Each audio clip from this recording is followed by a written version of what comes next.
Hello friends, this is Madhuri. Welcome to learn with Madhuri. आज मैं आपको पढ़ाने जा रही हूँ क्लास 10th का जो फर्स्ट चैप्टर है हमारा नेशनलिज्म इन यूरोप का, जिसका मैं इंट्रो ऑलरेडी दे चुकी हूँ। उसका जो हमारा फर्स्ट पॉइंट है that is the French revolution and the rise of nationalism in Europe. ठीक है, तो अब इस चैप्टर को आगे पढ़ाने से पहले मैं आपको एक दो चीज़ें बताना चाहूँगी जो आपको ध्यान में रखनी है। एक तो जब भी आप किसी चैप्टर की समरी देखते हैं ना, तो आप उसके साथ अपनी एनसीईआरटी की बुक रखा करिए। अगर आप एनसीईआरटी की बुक रखेंगे ना और उससे एक बार गो थ्रू हो जाएंगे तो आपको समरी समझने में ना बहुत ईजी रहेगा। और आपको ये भी याद रखना है कि जो जो चीज़ें इंपॉर्टेंट है मैं उस पर बार बार फोकस करूँगी कि ये इंपॉर्टेंट है या ये क्वेश्चन में आ सकता है, तो उसे नोट डाउन करते रहिएगा। ठीक है, तो फ्रेंच रिवॉल्यूशन बहुत ज़्यादा टफ नहीं है। 10th के बच्चों को बहुत ज़्यादा बोरिंग लगता है हिस्ट्री, और सोचते हैं कि वर्ल्ड हिस्ट्री के बारे में हम कैसे पढ़ेंगे, जब हम इंडियन हिस्ट्री को नहीं पढ़ पाते हैं तो वर्ल्ड हिस्ट्री क्या याद रखेंगे। बट डोंट वरी, टेंशन मत लो यार, सब ईजी है और सब अच्छा होगा। मैं आपको जितने ईजी पॉइंट्स बताऊँगी ना, आप उनको वही याद रखना है और ज़्यादा याद नहीं रखना है। ठीक है, तो चलिए बात करते हैं।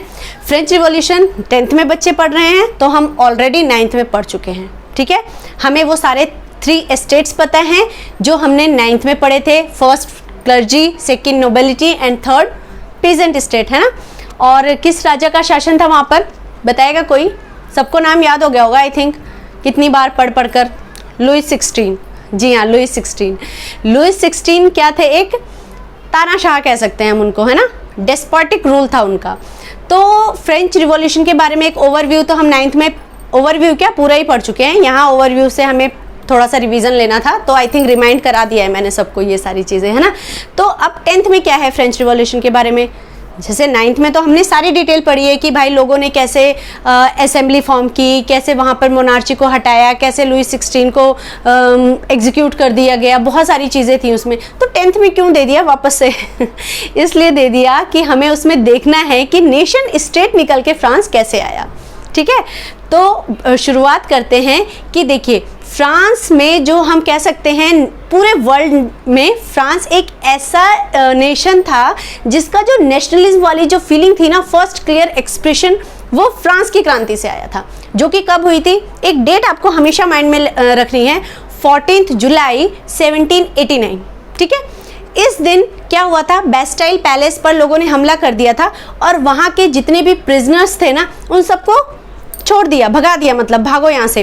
ज़्यादा नहीं थे, 6-7 ही थे, बट वो राजा की तरफ से उन लोगों को कैद किया गया था ना, तो लोगों ने गुस्से में उनको छुड़ा दिया था। तो रिबेल हो गए थे लोग। अब रिबेल किस लिए हुए थे वो हम पढ़ चुके हैं 9th में कि अपनी मोनार्ची से, राजा की मोनार्ची से जो लोग थे वो बहुत ज़्यादा परेशान हो गए थे, सो दैट उन्होंने रिबेल कर दिया था। अब हम 10th में ये पढ़ने जा रहे हैं कि ये रिबेल हो गया, जब सब कुछ हो गई चीज़ें, तो उसके बाद फ्रांस कैसे निखर के आया, है ना, इसके बारे में पढ़ने जा रहे हैं। तो देखिए फ्रांस में जो फर्स्ट क्लियर एक्सप्रेशन हमें मिल चुका है नेशनलिज्म के बारे में, अब इसमें सबसे इंपॉर्टेंट रोल किसने प्ले किया इसको नेशन बनाने में, है ना। तो इसको नेशन बनाने में सबसे इंपॉर्टेंट रोल प्ले किया फ्रांस के रिवॉल्यूशनरीज ने। रिवॉल्यूशनरीज कौन होते हैं? क्रांतिकारी होते हैं। जैसे हमने भारत को आज़ाद कराने के लिए बहुत सारे क्रांतिकारियों ने अपनी कुर्बानी दी है, लोगों को इतना मोटिवेट किया है, अपने देश के लिए बहुत कुछ किया है। तो ऐसे फ्रांस में भी हुआ था। तो ये रिवॉल्यूशनरीज क्या कर रहे थे? ये पहले लोगों को एकजुट करना चाह रहे थे, है ना। एक हम कह सकते हैं एक धागे में पिरोना चाह रहे थे। जैसे एक देश को लेकर लोगों के अंदर ये फीलिंग हो कि ये हमारी कंट्री है, हमें जो करना है अपनी इस मातृभूमि के लिए करना है। तो जैसे हम इंडिया को क्या कहते हैं? हम इंडिया को भारत माता कहते हैं ना, कि ये हमारी मातृभूमि है, हम इसके लिए कुछ भी कर सकते हैं या इस पर कोई आंच नहीं आने देंगे। सेम चीज़ फ्रांस के रिवॉल्यूशनरीज ने डेवलप करनी चाहिए, किनके बीच? लोगों के बीच में, सॉरी। तो उन्होंने कैसे डेवलप किया इस चीज़ को? उन्होंने जो, जैसे देखो पहले क्या होता था, रूलर्स होते थे। रूलर्स क्या करते थे? एक राज्य को उन्होंने जीत लिया, उसको अपने कब्जे में ले लिया, अपने एरिया में ले लिया। दूसरे राज्य को जीत लिया, उसको अपने कब्जे में ले लिया। तो जो अलग अलग राज्य होते थे, जो अलग अलग क्षेत्र होते थे, उनके बहुत सारे जो लोग थे ना, वो क्या करते थे, अलग अलग कल्चर शेयर करते थे, अलग अलग लैंग्वेज शेयर करते थे, अलग पहनावा ओढ़ावा और बहुत सारी चीज़ें होती थी जो उनकी डिफरेंट होती थी, खाने की और डांस फॉर्म, बहुत सारी चीज़ें अलग होती थी। तो वो सबको ना अपने आप को अलग समझते थे। ये उनको सबको एक जगह लाने का काम किया रिवॉल्यूशनरीज ने। उन्होंने फ्रांस को एक फादरलैंड के रूप में रिप्रेजेंट किया। दैट मीन्स कि ये जो फ्रांस की लैंड है, ये क्या है, हमारे फादरलैंड है। जैसे हम मदरलैंड मानते हैं ना इंडिया को, तो ऐसे उन्होंने उस टाइम क्या डेवलप किया, फादरलैंड। फादरलैंड को वो क्या कहते थे, ला पैट्रियट कहते थे, ला पैट्रियट, ये फ्रेंच लैंग्वेज में होता था। ले सिटियन उन्होंने वहाँ के नागरिकों को कहा कि ये वहाँ के ले सिटियंस की जिम्मेदारी है कि वो अपने देश को एक सूत्र में बांध के रखें। तो एक फीलिंग तो वहीं डेवलप हो गई ना, एक कलेक्टिव आइडेंटिटी कि हम इस पूरी जगह के लोग हैं। वो लोग जो हमारे साथ अभी रह रहे हैं वो हमसे अलग नहीं हैं, हम एक ही लैंड को शेयर कर रहे हैं। ठीक है, एक चीज़ तो ये हो गई। सेकेंड चीज़ क्या हुई कि उन्होंने हिम्स कंपोज किए। हिम्स क्या होते हैं, जैसे पैट्रियोटिक सॉन्ग्स होते हैं, पैट्रियोटिक नेशन के ऊपर पैट्रियोटिक जो एक स्लोगन्स होते हैं, जैसे हम करते हैं वंदे मातरम, भारत माता की जय। तो हमारे अंदर एक नेशन के लिए अपने इमोशंस होते हैं ना, तो इसी तरह से सेम चीज़ें उन्होंने स्लोगन्स डेवलप किए। ओथ मतलब शपथ ली उन लोगों ने कि हाँ, हम जो आगे से करेंगे अपने देश के हित में करेंगे, हम अपने लोगों में क्या करेंगे, भाईचारे की जो भावना है वो डेवलप करेंगे। तो ये सब चीज़ें की गई। लोगों को एक कलर में यूनाइट करने के लिए फ्रांस में ट्राई कलर डेवलप किया गया, है ना। एक कहते हैं ना तिरंगा एक हमारे देश की पहचान है, तो उन्होंने फ्रांस ने भी एक ऐसा फ्लैग डेवलप किया जिसमें 3 कलर्स थे जो वो फ्रांस की पहचान बन रहे थे। तो ये सब चीज़ें की। अब जो फ्रांस के रिवॉल्यूशनरीज थे उनके साथ साथ ये काम और किसने किया, जैकोबिन्स क्लब के मेंबर्स ने किया। हमने पढ़ा था ना, जैकोबिन्स क्लब के मेंबर मिडिल क्लास जो थी वहाँ से निकल कर आए थे। जो एजुकेटेड मिडिल क्लास थी वहाँ किसके लोग क्या फॉर्म कर रहे थे, जैकोबिन्स क्लब फॉर्म कर रहे थे। ये लोग भी एक तरह से रिवॉल्यूशनरीज की तरह ही काम करते थे। अब जो फ्रेंच आर्मीज थी ना, वो इतनी ज़्यादा पॉपुलर हो गई थी यूरोप में कि वो जहाँ भी जा रही थी ना, लोग उनको बड़े मतलब हम कह सकते हैं बड़े आव भगत करते थे उनकी। अच्छा, ये लोग फ्रांस से आए हैं, ये फ्रांस की आर्मी है। तो फ्रांस की आर्मी ने ये जिम्मा भी उठा लिया कि जो मोनार्ची, जिस तरह से हमने इस चीज़ को झेला है, इस मोनार्ची सिस्टम को, उस तरह से हम बाकी अदर यूरोपियन कंट्रीज़ को झेलने नहीं देंगे। तो हमें क्या करना है, हमें और लोगों को जाके इस चीज़ के लिए जागरूक करना है कि आपके अपने ह्यूमन राइट्स हैं, आपको भी राइट टू लिव है, और आप लोग भी ऐसा नहीं है कि किसी के तानाशाही के अंदर आप अपनी पूरी उम्र बिता दो। या ये सब चीज़ें जो हैं वो फ्रेंच आर्मीज़ ने डेवलप करनी शुरू की। कहाँ पर, अदर यूरोपियन कंट्रीज़ में। फ्रेंच आर्मीज़ ने जैसे जैसे फ्रांस डेवलप हो रहा था, तो इससे क्या हो रहा था, एक और चीज़, हाँ, यहाँ पे जो हमने देखा था 9th में पढ़ा था ना हमने कि स्टेट जनरल जो है असेंबली फॉर्म हुई थी ना, उसको क्या किया गया, उसका नाम चेंज करके नेशनल असेंबली रखा गया। क्यों? क्योंकि देखो लोगों का जो ग्रुप होता है ना भाई, देखो वो लोगों तक तब पहुंचता है जब उनके पास एक पॉलिटिकल रिप्रेजेंटेशन हो। तो ये लोग वहां पर जाके उसके मेंबर बने और ये लोग निकल कर आए, अपने थॉट्स, अपने व्यूज़ और किस तरह के चेंजेस होने चाहिए फ्रांस में, वो सब काम किसने किया, नेशनल असेंबली ने किया।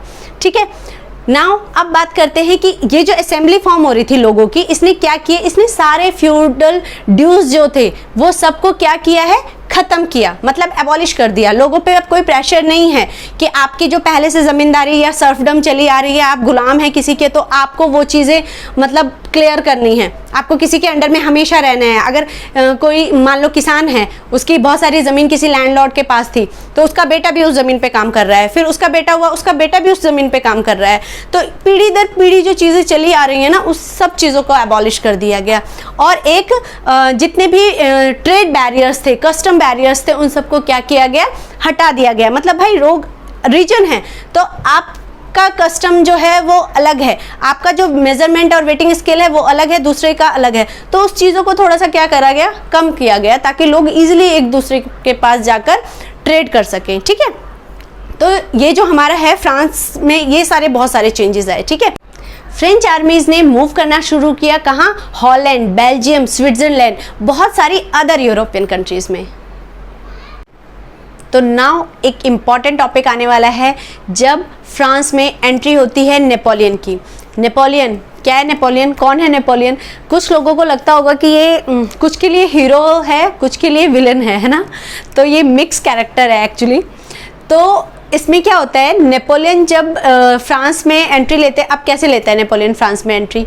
देखो, फ्रांस जिस तरह से डेवलप हो रहा था ना as a nation, other European countries में जो मोनार्ची जिनके हाथ में थी या जो रूलर्स थे, उन लोगों को टेंशन होने लगी कि ये तो फ्रांस क्या कर रहा है, नेशनलिज्म की फीलिंग डेवलप हो रहा है, हमारी तो राजगद्दी हमारे हाथों से जा रही है। तो जो राजा थे, अदर जो नेशंस थे, उनको टेंशन होने लगी। तो सबने क्या शुरू किया कि प्लान बनाने लगे वो लोग कि क्या फ्रांस पर हमला करके उसको फिर से दोबारा हम अपने कब्जे में रखेंगे।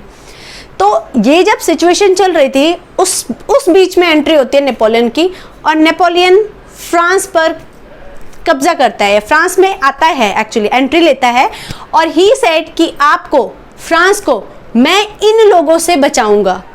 अब कोई फ्रांस को अपने किसी और टेरिटरी में, अपने किसी और राज्य में नहीं मिला सकता है।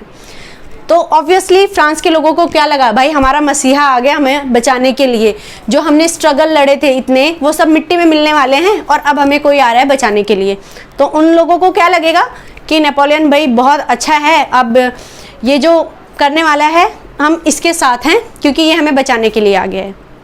कुछ इस टाइप की फीलिंग लोगों के अंदर आई। ये फीलिंग एक हद तक ठीक भी थी उस टाइम तक, क्योंकि हमें तो नहीं पता ना अभी आगे क्या होने वाला है।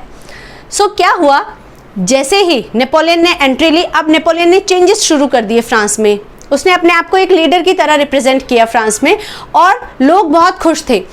फ्रांस में नेपोलियन के एंट्री के साथ ही एडमिनिस्ट्रेटिव जितने भी चेंजेस थे वो आने शुरू हो गए। क्या थे एडमिनिस्ट्रेटिव चेंजेस?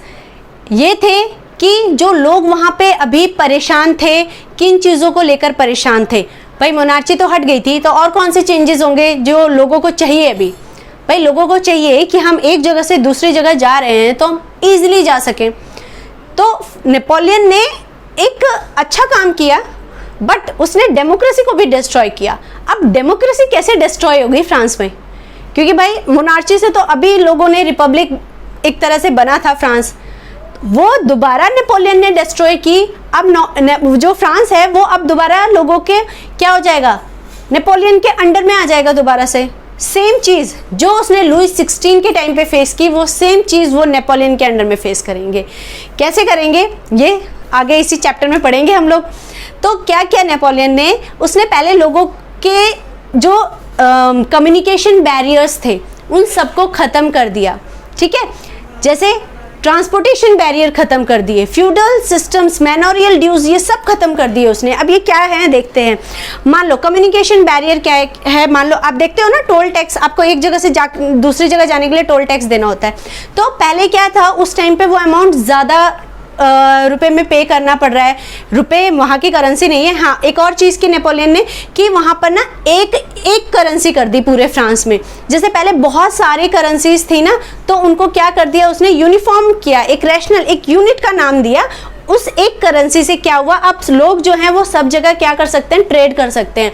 जैसे हम एक कंट्री से दूसरी कंट्री में जाते हैं तो आपको पता है ना, आपको रुपए को अगर हम अमेरिका जा रहे हैं तो हमें डॉलर में चेंज कराना है। तो ये एक तरीके से क्या है, बैरियर का काम कर रहा है ना भाई। आप रुपए को लेके वहाँ जाके नहीं कर रहे थे, बैरियर का काम कर रहा है। वो तो अभी ठीक है क्योंकि इंडिया अलग कंट्री है, अमेरिका अलग कंट्री है। बट अगर हम इंडिया में ही सोचने लगे कि हमें एमपी से हम गुजरात जा रहे हैं तो हमें अपनी करेंसीज को चेंज कराना पड़ेगा, या हम दिल्ली से बिहार जा रहे हैं तो हमें अपनी करेंसीज को चेंज कराना पड़ेगा, तो कितना ज़्यादा लोग फेस करेंगे प्रॉब्लम को ना। तो ये चीज़ ना हो इसलिए उसने क्या किया, पूरे फ्रांस में एक करेंसी लागू की।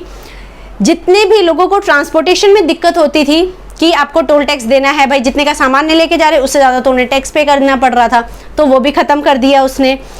सपोज कि आपका जो वेटिंग स्केल है, मेजरमेंट स्केल है, मान लो आप एक शॉप पे गए, आपने मान लो 100 सेंटीमीटर खरीदा कपड़ा, ठीक है, इस दुकानदार ने आपको 100 सेंटीमीटर कपड़ा दिया, आप सेम एक टेरिटरी क्रॉस करके दूसरी टेरिटरी में जा रहे हो, उस 100 सेंटीमीटर का उसने कहा कि ये हमारे रीजन में तो ये 50 सेंटीमीटर ही माना जाएगा, क्योंकि फिक्स नहीं था ना कुछ। आप नॉर्मल वे में देखिए कि अगर आप कहीं पर जाते हो, आज भी गाँव में देखते होंगे आप कि मान लो आप कोई सामान ले रहे हो या सब्जी ले रहे हो, तो क्या करते हैं कई बार वो जो दुकानदार होते हैं कि वो जो बाट होता है वो नहीं है, तो वो क्या पत्थर रख देते हैं, ये पत्थर भाई उतने ही ग्राम का होगा, 250 ग्राम का है या आधा किलो का है ना, तो यूनिफॉर्म नहीं है। अब भाई किसने नापा है उस पत्थर के वेट को कि वो कितना है कितना नहीं है, तो सेम ऐसे होता था वहाँ पर। एक टेरिटरी में उसका जो मेजरमेंट स्केल है किसी भी चीज़ का वो यहाँ अलग है, दूसरी जगह दूसरा है, तो लोगों को काफ़ी प्रॉब्लम फेस करनी होती थी इससे। तो एक तो इस चीज़ को उसने ख़त्म कर दिया है ना। समाज में गिल्ट रिस्ट्रिक्शंस जो आप वहाँ पर पढ़ रहे हैं बुक में, ये क्या है, समाज में जितने भी रिस्ट्रिक्शंस लगे हुए थे कि ये लोग यहाँ पे व्यापार नहीं कर सकते, वो लोग वहाँ पे व्यापार नहीं कर सकते, जितने भी प्रिविलेजेस मिले हुए थे बाय बर्थ प्रिविलेजेस क्या होते हैं कि हमने पढ़ा था 9th क्लास में कि क्लर्जी, नोबिलिटी और पीजेंट, 3 तरह की क्लास थी ना। तो जो नोबिलिटी और क्लर्जीज थे उनको प्रिविलेजेस मिले हुए थे बाय बर्थ, मतलब उनको कोई टैक्स पे नहीं करना है, वो हर एग्जेम्प्टेड थे, हर टैक्स थे, है ना। तो ये जो प्रिविलेजेस थे, मतलब भाई वो अमीर आदमी है और वो तो सामंत के घर हुआ है तो उससे कोई टैक्स नहीं लेना है, उसके तो बच्चे भी अच्छे स्कूल में जा रहे हैं, और ये जो एक किसान है चाहे वो कितने भी एफर्ट लगा ले उसके बच्चे अच्छे स्कूल में भी नहीं जा सकते हैं, उसको सारे टैक्स भी पे करने हैं। तो उसने क्या किया, उसने इन सब चीज़ों को ख़त्म कर दिया। तो ऑब्वियसली लोग तारीफ करने ही वाले हैं उसकी और मानने ही वाले हैं सारी चीज़ों को। लोगों में प्रॉपर्टी का राइट भी नहीं था, तो वो भी उसने दिलाया सबको कि कोई ऐसा इक्वालिटी बिफोर लॉ किया कि सब लोग समान हैं, जिसको अगर आपकी एबिलिटी है ज़मीन खरीदने की तो आप खरीद सकते हो, आपको कोई रिस्ट्रिक्शन नहीं है उस चीज़ को करने की। तो ये कितनी अच्छी चीज़ थी, ये भी नेपोलियन ने की। तो इन सब चीज़ों से ना नेपोलियन एक हीरो की तरह लोगों के सामने आया। अब फ़र्क कहाँ पड़ा ये देखते हैं। फ़र्क यहाँ पड़ा कि जब नेपोलियन ने ये सारे चेंजेस किए लोग बड़े हैप्पी थे। जो फ्रांस की आर्मी थी उसको लोग क्या कहते हैं, उसका लिबर्टी, लोग उसको मसीहे की तरह लेने लगे कि ये तो आज़ादी के मसीहे हैं, है ना। इस तरीके से लोग ट्रीट करने लगे फ्रांस की आर्मी को। तो ये सब चीज़ें अच्छी चल रही थी, बहुत अच्छी चल रही थी। लेकिन नेपोलियन ने धीरे धीरे क्या किया, धीरे धीरे उसको भी ये ताव आ गया, भाई मैं तो सब पर राज्य कर सकता हूँ और मुझे तो पूरी दुनिया पे राज करना है। तो अब फ्रांस में ये चीज़ हो गई कि कोई कुछ भी नेपोलियन के खिलाफ नहीं बोल सकता है। क्या होगी, एक सेंसरशिप लगा दी उसने। जहाँ ये सेंसरशिप आ जाती है ना, वहाँ आपके पास, मतलब किसके पास, लोगों के पास कुछ भी राइट नहीं रह जाते हैं। फिर भाई आपका राजा क्या कर रहा है, आप उसके खिलाफ कुछ नहीं बोल सकते हो। अगर उसने बोल दिया कल से इतनी वेजेस हैं सबकी, तो वो इतनी वेजेस होंगी। अगर आपको उसमें लगता है कि कम वेजेस हैं तो आप उसके खिलाफ बोल भी नहीं सकते हो। आप उसके खिलाफ कहीं पर न्यूज़पेपर में नहीं प्रिंट कर सकते हो कि उसने गलत किया है। आप उसके खिलाफ किसी से कंप्लेंट नहीं कर सकते हो। जो सुप्रीम पावर है वो वही बन गया। सेंसरशिप लगा दी उसने। ये बहुत इंपॉर्टेंट है, पूछा जाता है क्यों, क्या हुआ। और एक और वेरी इंपॉर्टेंट चीज़, जो नेपोलियन ने ये सारे एडमिनिस्ट्रेटिव चेंजेस किए ना, that is known as civil code 1804, जिसे हम नेपोलियनिक कोड भी कहते हैं। ये बहुत इंपॉर्टेंट है, इसको नोट डाउन करिए कॉपी में, क्योंकि ये क्वेश्चन हर बार पूछा जाता है। 5 मार्क्स में आता है पूरा एक्सप्लेन करने के लिए। तो ये जितने भी एडमिनिस्ट्रेटिव चेंजेस थे ये सब हमारे सिविल कोड के अंदर आते हैं। मैं क्या करूँगी ना, एक डिस्क्रिप्शन में इसके लिए क्वेश्चन आंसर टाइप सीरीज़ डाल दूंगी, आप उसको देख सकते हैं वीडियो में, ठीक है। तो जब नेपोलियन ने सेंसरशिप लगा दी तब लोगों को उससे प्रॉब्लम होने लगी। जब नेपोलियन ने फोर्स्ड रिक्रूटमेंट करना शुरू किया, क्यों किया फोर्स्ड रिक्रूटमेंट उसने, क्योंकि उसे पूरे वर्ल्ड पे राज करना था। उस पूरे वर्ल्ड पे राज करने के लिए उसे क्या चाहिए थी, उसे आर्मी की ज़रूरत थी। भाई सोल्जर्स तो चाहिए ना। तो सोल्जर्स के लिए अब जब वो सारे जगह जाकर युद्ध कर रहा था और राज्यों को अपने में एनेक्स कर रहा था, मिला रहा था फ्रांस में, तो क्या हो रहा था इससे जो सोल्जर्स हैं वो भाई मारे भी तो जा रहे थे ना, तो सोल्जर्स कम भी हो रहे थे, तो उसको उसकी आर्मी पर भी पैसा ज़्यादा खर्च कर रहा था वो। तो उन सब चीज़ों के लिए उसने फोर्स्ड रिक्रूटमेंट शुरू किया। लोगों को गाँव से निकाल के भाई चलो आर्मी में शामिल हो, ज़बरदस्ती लोगों को भर्ती कराया जा रहा था। तो इन सब चीज़ों से ना लोगों के अंदर नेपोलियन के खिलाफ बहुत गलत इंप्रेशन पड़ा। इंप्रेशन गलत पड़ने का क्या मतलब है, वो फिर गलत ही हो गया ना नेपोलियन तो वहाँ पर। फिर फ्रांस की जनता नेपोलियन से दुखी हो गई। अब क्या हुआ, अदर यूरोपियन कंट्रीज़ ने ये देखा कि नेपोलियन तो सब पे राज कर रहा है, अब तो ये इसका हाथ जो है वो हमारे राज्य पर भी पड़ने वाला है। तो जो बाकी अदर यूरोपियन कंट्रीज़ थी फ्रांस के अलावा, उन्होंने मिलकर नेपोलियन को 1813 में बैटल ऑफ वाटरलू में हरा दिया, जिसमें नेपोलियन की बुरी तरह से हार हुई।